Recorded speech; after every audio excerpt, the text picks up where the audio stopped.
my dear students, this is Kiran and I welcome you all in my channel Ideas for Learners. So, in this video, we will continue chapter 8, that is a journey through states of water. Okay, this is your part third and this is your last part. Okay, जिन्होंने part 1 और part 2 नहीं देखा है वो playlist में जाकर देख सकते हैं। तो स्टार्ट करते हैं एक्टिविटी से। ठीक है, इस एक्टिविटी में हमें क्या करना है, we have to make a simple and electricity free model of pot in pot cooler. Okay, चलो तो पॉट इन पॉट कूलर बनाने के लिए हमें क्या करना होगा ये देख लेते हैं, है ना। इसके लिए हमें दो अर्दन पॉट्स लेने हैं, डिफरेंट डिफरेंट साइजेस के। एक को बड़ा लेना है, एक को छोटा लेना है। ठीक है, एक लार्जर पॉट है, उसके बॉटम को हम लोग क्या करेंगे, फिल कर देंगे। किससे फिल करेंगे, लेयर ऑफ सैंड से। ओके, और स्मॉलर पॉट को कहाँ रखेंगे, लार्जर पॉट के सेंटर में। ओके, जैसे कि आपको फिगर में दिख रहा होगा वैसे रखना है। ठीक है, सेंटर में रखने के बाद क्या करेंगे, फिल करेंगे उसके गैप में, जो भी पॉट, दोनों पॉट के बीच में गैप है उसमें सैंड डाल देंगे। ओके, और क्या करेंगे, उसमें वाटर डाल देंगे, जो सैंड एरिया है ना उसी में वाटर भी डाल देंगे। ठीक है, वाटर क्यों डालेंगे, ताकि वो ठंडा रह सके। ओके, अब क्या करना है, प्लेस अ लिड और वेट जूट सैक। ये वाला आपका जूट सैक है, बोरी जिसका कहते हैं ना, बोरा या बोरी, उसको भिगा करके आपको इसके लिड को बंद करना है, क्लोज करना है, या फिर जूट सैक को आप इससे कवर कर सकते हो। ठीक है, top of the smaller pot, इस स्मॉलर पॉट के टॉप को आप उस तरह से कवर कर लेना। जूट सैक ले रहे हो तो उसको वेट कर लेना है। Okay, now you can also make a drawing of pot in pot cooler once it is ready.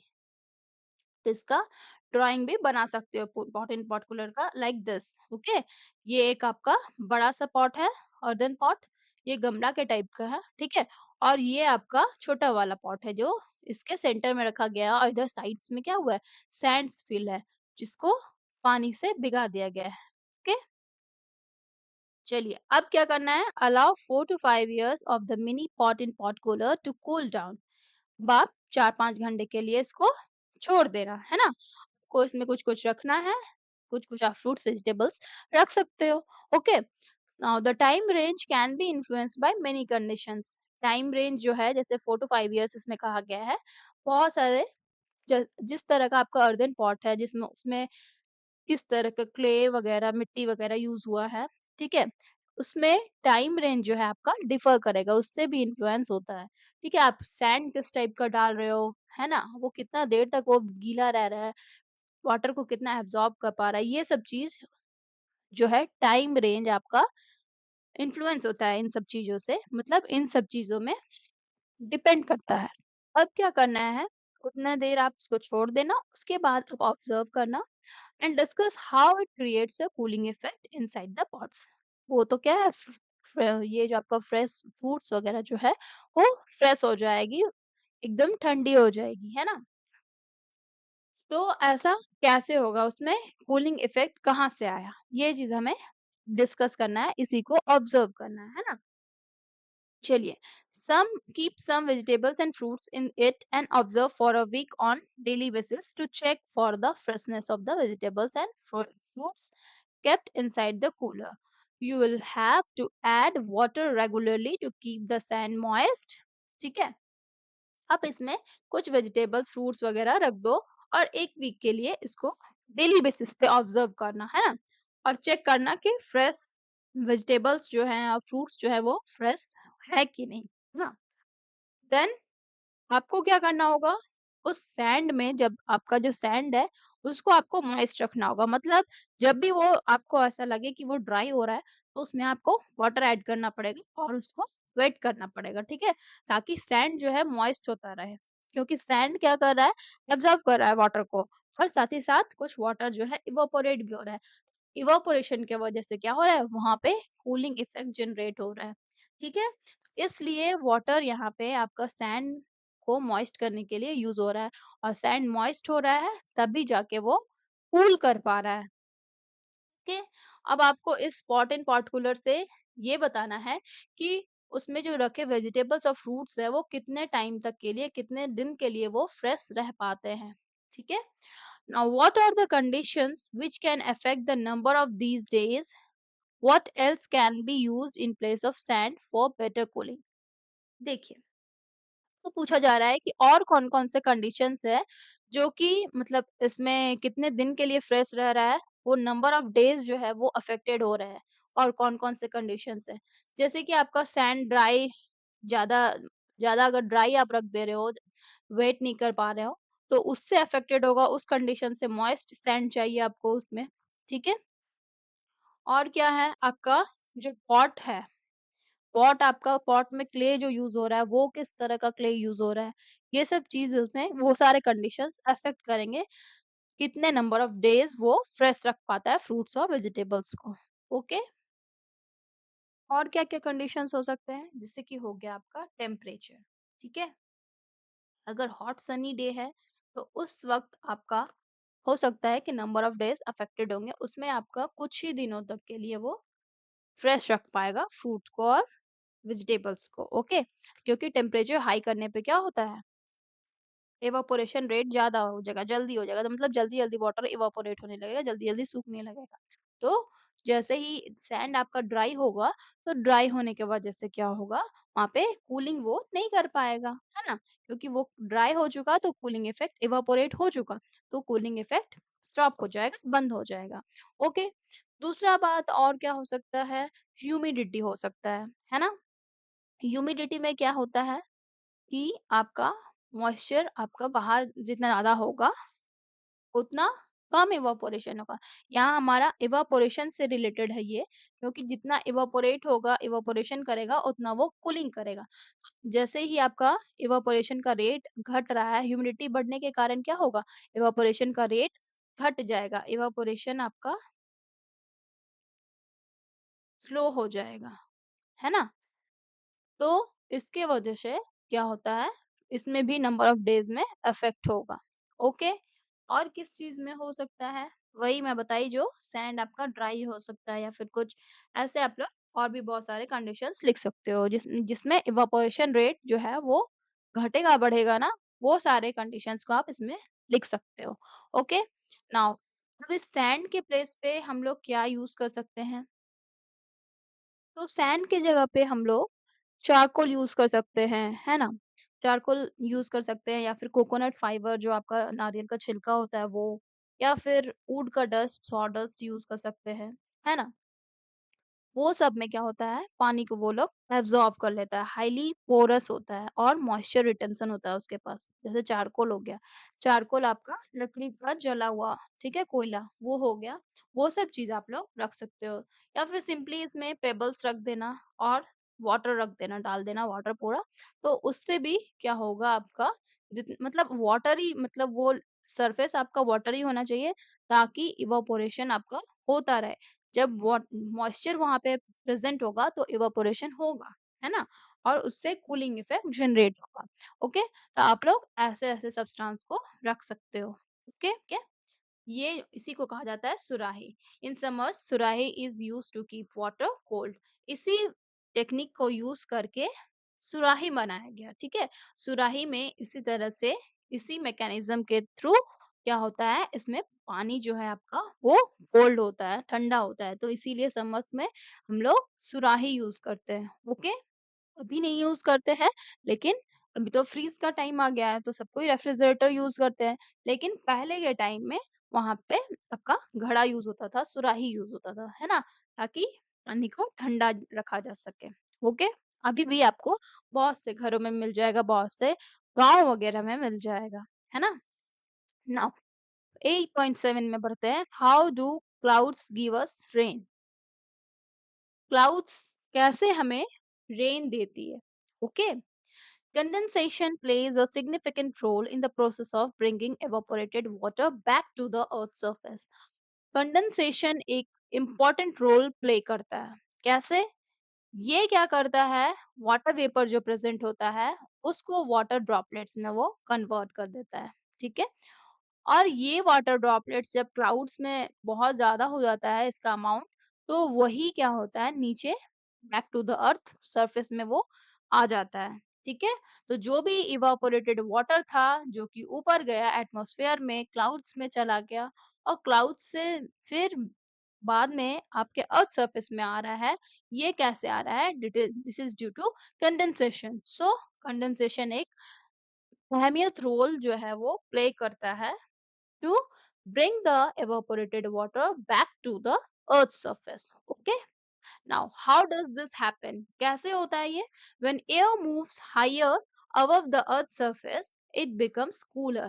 आप लोगों को पता है ना, जैसे ही यहाँ पे आपका एयर आपका वार्म होता है तो वो राइज हो जाता है, ऊपर आ जाता है। तो जैसे ही वो ऊपर आता है तो बहुत ज़्यादा ऊपर आने के बाद क्या होता है, वही एयर क्लाउड्स के पास जब आ जाता है ऊपर, तो वो ठंडा हो जाता है, ठीक है? At certain heights, the air gets so cool that the water vapor in it turns into droplets. इसी एयर में क्या था मौजूद? वाटर वेपर मौजूद था। यही वेपर क्या करता है, जब यहाँ पे बहुत ज़्यादा ठंड हो जाता है, ठंडा हो जाता है जो वो एयर, तो क्या होता है, इसमें जो प्रेज़ेंट होता है वाटर वेपर, वो कन्वर्ट हो जाता है किसमें? वाटर ड्रॉपलेट्स में, छोटे-छोटे वाटर ड्रॉपलेट्स में कन्वर्ट होता है, ओके? और which are generally formed around the dust particles, और ये किसके अराउंड फॉर्म होता है? अगल-बगल में डस्ट पार्टिकल्स भी मौजूद होते हैं, वहीं पे वाटर ड्रॉपलेट्स भी का बनता है, okay? This small droplets float in the air and form clouds. यही आपका एयर में फ्लोट करता रहता है और इसी से मिलके छोटे-छोटे स्मॉल ड्रॉपलेट्स मिल कर के क्या बनाते हैं? क्लाउड्स बनाते हैं। और बहुत सारे ड्रॉपलेट्स जॉइन हो जाते हैं एक साथ, तो क्या बनते हैं? वो बिगर ड्रॉप्स बन जाते हैं वाटर के, और यही वाटर जब बहुत ज़्यादा हेवी हो जाता है, तो क्या होता है? नीचे वो गिरने लगता है। They starts falling, okay? They start falling.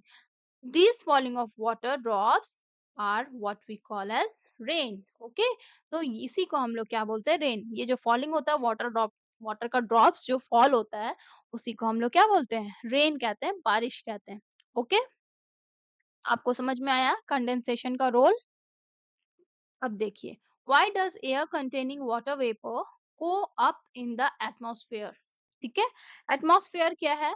एक थिन लेयर है एयर का दैट सराउंड्स द अर्थ, मतलब अर्थ के ऊपर एक लेयर बना के रखा है, थिन लेयर ऑफ एयर, इसी को क्या कहा गया है? एटमॉस्फेयर, ठीक है? ये आपका अर्थ है मान लो, ठीक है? तो इसमें पूछा जा रहा है कि वाटर वेपर जो है एयर में प्रेजेंट होता है, वो हमेशा ऊपर ही क्यों जाता है? क्योंकि आप देखिए वाटर वेपर क्या है, इसका नेचर क्या होता है? टेम्परेचर जब गर्म होता है, जब वाटर आपका कन्वर्ट कैसे होता है वाटर वेपर में? वाटर आपका कन्वर्ट हो रहा है वाटर वेपर में, कैसे हो रहा है? जब आप टेम्परेचर को राइज कर रहे हो, ठीक है? वाटर जब आपका बॉईल हो रहा है तो ये कन्वर्ट हो रहा है, टेम्परेचर इसका आप बढ़ा रहे हो, ठीक है?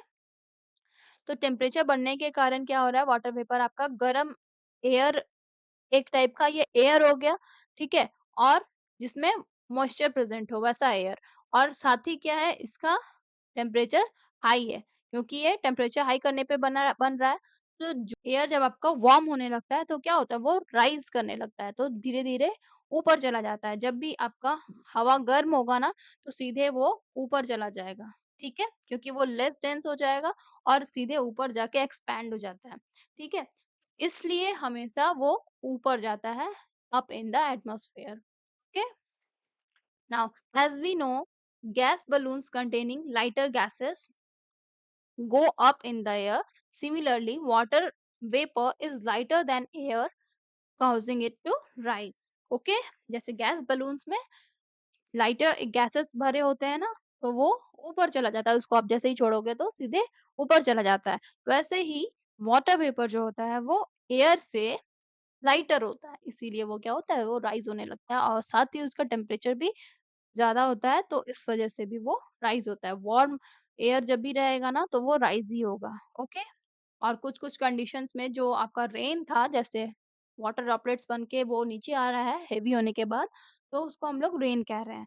और बहुत सारे स्पेशल कंडीशंस में क्या होता है, वो हेल की तरह नीचे आता है और स्नो की तरह आता है। जब आपका टेम्परेचर बहुत ज़्यादा कम होता है, लो होता है, उस समय क्या होगा? वो स्नो की तरह नीचे आएगा, Okay.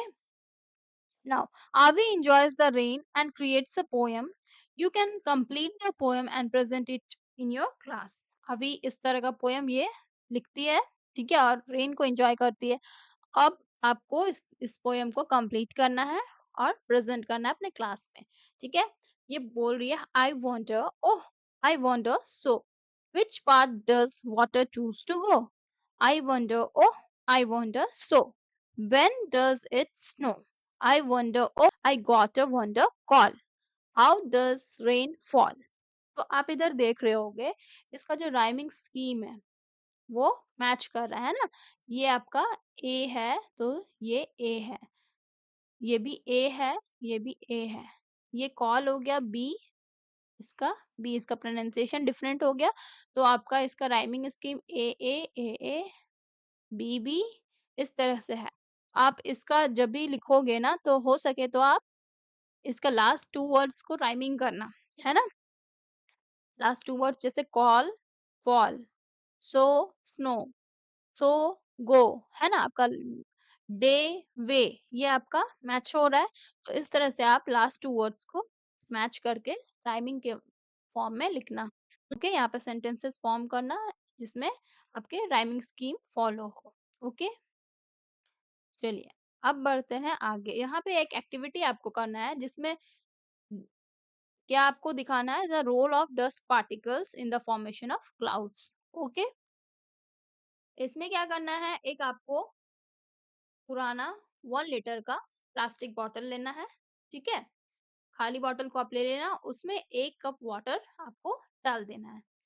फिर क्या करना है, उसके लिड को टाइटली क्लोज कर देना है और क्विकली स्क्वीज करना है, फिर रिलीज कर देना है। मतलब उसको दबाना है, छोड़ना है, दबाना है, छोड़ना है। कंटिन्यूअसली इसको ऐसा करना है आपको 2 से 3 मिनट तक। और फिर ऑब्जर्व करना है जो भी स्पेस वाटर बॉटल में था ना, वाटर के बॉटल में ऊपर में, उस स्पेस को आपको ऑब्जर्व करना है। Okay, now repeat the same activity after adding a small burn piece of newspaper into water. अब आप यहाँ पे क्या करोगे, एक न्यूज़पेपर को बर्न कर लेना और उसके एस कोस में डाल देना। स्मॉल बर्न न्यूज़पेपर को आपको वाटर में डालना है और उसके बाद ऑब्जर्व करना है। In this case you will observe some haziness that clouds above the water in the bottle. अभी आप देखोगे जैसे कि आपका यहाँ पे वाटर है ना, इस जगह पे आप न्यूज़पेपर के बर्न पीसेस को डालें तो यहाँ पे आपको ये क्लाउड्स की तरह आपको नजर आएंगे। ओके, थोड़ा सा हेजीनेस भी नजर आएगा। Now the burnt newspaper provides very small invisible dust particles around which water vapor condenses and forms cloud। जो burnt न्यूज़पेपर था आपका, वो क्या, उसमें क्या है, बहुत सारे इनविजिबल डस्ट पार्टिकल्स हैं, छोटे छोटे, है ना? और उन्हीं के बीच क्या है, वाटर वेपर जो है कंडेंस हो रहा है और क्लाउड्स बना रहा है। Okay, now let us perform activity 8.11 to represent our understanding of how water changes its state and its movement। Okay, कैसे वाटर जो है अपने स्टेट को चेंज कर रहा है, अपने मूवमेंट को चेंज कर रहा है, इस एक्टिविटी में हम लोग देखेंगे, है ना? इस एक्टिविटी में क्या हो रहा है, आपको लेबल करना है सारे चीजों को, किधर क्लाउड्स है, किधर लेक है, ocean, river, ground water, evaporation, condensation कहाँ हो रहा है, रेन और स्नो कहाँ हो रहा है, ऐसे करके। ओके, तो ये जो है आपका फिगर है एक वाटर साइकिल का, ठीक है। इधर ये आपका रिवर वगैरह आप लिख लेना, किसी को भी रिवर, लेक और ओशन आपका इधर हो गया, है ना? रिवर, लेक इसमें तो आप बता नहीं सकते हो किधर रिवर है, कौन सा लेक है। ओके, चलिए अब यहाँ पे आप इसके प्रोसेस को देखो। इसमें होता क्या है, इवापोरे ये वाटर साइकिल का प्रोसेस है। यहाँ से ओशन सारा आपका, जैसे आपका रेनिंग हो रहा है, ठीक है? फर्स्ट आपका प्रोसेस आ गया, मान लो कि रेनिंग हो रहा है, रेनिंग हुआ तो आपका ग्राउंड वाटर के फॉर्म में ये वाटर जो है जमा हुआ, सीप किया ग्राउंड, और फिर ये रिवर वगैरह, लेक वगैरह के थ्रू ये ओशन में आ गया। ओके, ओशन में क्या हुआ, इवापोरेशन हो रहा है। ओके, इधर से भी आपका इवापोरेशन होगा, ये जो लेक वगैरह से आया पानी, और ये इवापोरेट होके कहाँ चला गया, ऊपर क्लाउड्स के ऊपर, ठीक है? क्लाउड्स फॉर्म कर रहा है। फिर ये क्लाउड्स क्या हो रहा है, यहाँ पे आपका कंडेंसेशन हो रहा है। कंडेंसेशन होने के वजह से क्या हो रहा है, यहाँ पे रेनिंग हो रही है, ठीक है? स्नोफॉल हो रहा है, रेनिंग हो रहा है ना? और फिर वो वाटर जो है आपका, जो भी वाटर आपका ऊपर गया, वही आपका बारिश के फॉर्म में, स्नो के फॉर्म में वो नीचे आ गया। तो ये आपका इस तरह से वाटर क्या हो रहा है, कंज़र्व हो रहा है। ओके? इस तरह से अपने स्टेट्स को वो चेंज कर रहा है। Now, what did I do well? Was I able to level all the parts of water cycle? Which parts of the water cycle were unclear to me? इसमें आप रिवर किधर है, लेक किधर है, ये सब आप ग्राउंड वाटर कहाँ पे है, नहीं बता सकते हो, है ना? तो इस तरह से हम लोग क्या इसमें पूछा जा रहा है कि क्या मैंने सही से लेबल किया है, तो ये आप अच्छे से मतलब अप्रॉक्सीमेट आपका सही है। एक्यूरेटली सही नहीं है। Was I able to level all the parts of water cycle? जैसे कि हम लोग रिवर किधर है, कौन-सा रिवर है, कौन-सा लेक है, ग्राउंड वाटर किधर है, हम लोग लेवल नहीं कर पा रहे हैं। ये हमें थोड़ा-सा अनक्लियर है, तो आप इस तरह से इसका आंसर कर सकते हो। Okay? Now the water from the ocean and the earth surface evaporates into atmosphere. जो भी ये आपका वाटर साइकिल में होता क्या है, यहाँ पे बताया गया एक्सप्लेनेशन है। जो वाटर आपका ओशन में है, ठीक है? अर्थ के सरफेस में रहता है, वो इवेपोरेट होता है, ओके? इवेपोरेट होके वो चला जाता है एटमॉस्फेयर में और इवेपोरेट होके वो वाटर क्या बन गया? वेपर बन गया। यहाँ पे स्टेट चेंज हुआ वाटर का, वाटर बन गया आपका vapour. Now returns as rain, hello और स्नो। यहाँ पे भी इसका स्टेट चेंज हुआ, वेपर से फिर ये रेन बना यानी कि वाटर ड्रॉपलेट्स में आया, स्नो वगैरह आपका हेल वगैरह आपका क्या हो गया, इसमें भी आपका स्टेट चेंज हो रहा है वाटर का, है ना? Ultimately flowing back to the oceans, फिर से वो कहाँ आ गए? ओशंस में। मतलब वाटर आपका ओशन से निकल करके गया ऊपर और फिर से आपका आ गया फिर से ओशन के पास। तो इसी सर्कुलेशन ऑफ वाटर को क्या कहा जाता है? Water cycle. ओके? साइकिल मतलब कहीं भी आपका मूवमेंट आपका चल रहा हो, जो चीज़ आप दोबारा से दोबारा होता जा रहा है, उसी को क्या कहा जाता है? साइकिल। तो ये जो सर्कुलर मूवमेंट है वाटर का, इसी को क्या कहा गया? Water cycle. Okay? Now, only a small portion of water available on the earth is fit for use by plants, animals and humans. इतना वाटर साइकिल के थ्रू क्या हो रहा है? वाटर का सर्कुलेशन हो रहा है, वाटर आपका जितना इवेपोरेट हो रहा है, उतना कंडेंस होके नीचे भी आ जा रहा है। लेकिन बहुत ही कम वाटर जो है अर्थ में अवेलेबल है, जो कि हम लोग के लिए हमारे पीने के लिए है और प्लांट्स और एनिमल्स के लिए है, मतलब जो पोर्टेबल वाटर है, okay, which is food fit for drinking. और जो प्लांट्स को हम लोग प्रोवाइड करते हैं वो हो गया, एनिमल्स के लिए यूज करते हैं वो हो गया। तो वो वाटर आपका बहुत ही कम क्वांटिटी में आपके प्रेजेंट है। Okay, most of the water in the oceans and it can not be used directly. Directly हम लोग ओशन से यूज नहीं कर सकते, क्योंकि ओशंस का पानी क्या होता है, उसमें नमक का क्वांटिटी आपको ज्यादा मिलेगा। We can use water for drinking and also for many other activities. हम लोग बहुत सारे एक्टिविटीज के लिए वाटर को यूज करते हैं, ड्रिंकिंग के लिए भी यूज करते हैं और बहुत सारे अदर एक्टिविटीज के लिए भी। The number of people using water is increasing with the rise in population. ठीक है, जैसे जैसे पॉपुलेशन बढ़ रहा है, तो डिमांड भी तो बढ़ेगा, वाटर का डिमांड आपका बढ़ेगा। जितने ज्यादा इंसान होंगे उतना ज्यादा इंसान को पानी भी चाहिए, उतनी ज्यादा उनकी जरूरतें होंगी। Now the increasing demand for water causes its shortage in many parts of the world। तो जैसे ही पॉपुलेशन में राइज हो रहा है, तो वाटर का डिमांड जो है वो इंक्रीज हो रहा है और इसके वजह से क्या हो रहा है, बहुत सारे वर्ल्ड के बहुत सारे पार्ट्स में शॉर्टेज हो रही है वाटर की। Okay, hence it is very important to use water wisely and avoid wasting it. तो इसलिए ये बहुत ज्यादा important. Okay, now let us keep our water bodies free from pollution. हम लोग उसको पॉल्यूशन से बचा सकते हैं वाटर बॉडीज को। ठीक है, और ये सारी चीजें आप लोग और भी पढ़ोगे about water and its conservation in the chapter nature's treasure. ठीक है, नेचर्स ट्रेजर में आप लोग ये वाटर के कंजर्वेशन को अच्छे से पढ़ोगे। ओके, तो यहाँ आपका चैप्टर हो गया कंप्लीट। क्वेश्चन आंसर को आप लोग करेंगे नेक्स्ट क्लास में। ओके, यहाँ तक में किसी को कुछ दिक्कत हो तो आप लोग पूछ सकते हैं। और मिलते हैं नेक्स्ट वीडियो में, तब तक के लिए bye bye, take care, thanks for watching, like share और सब्सक्राइब करना मत भूलिएगा।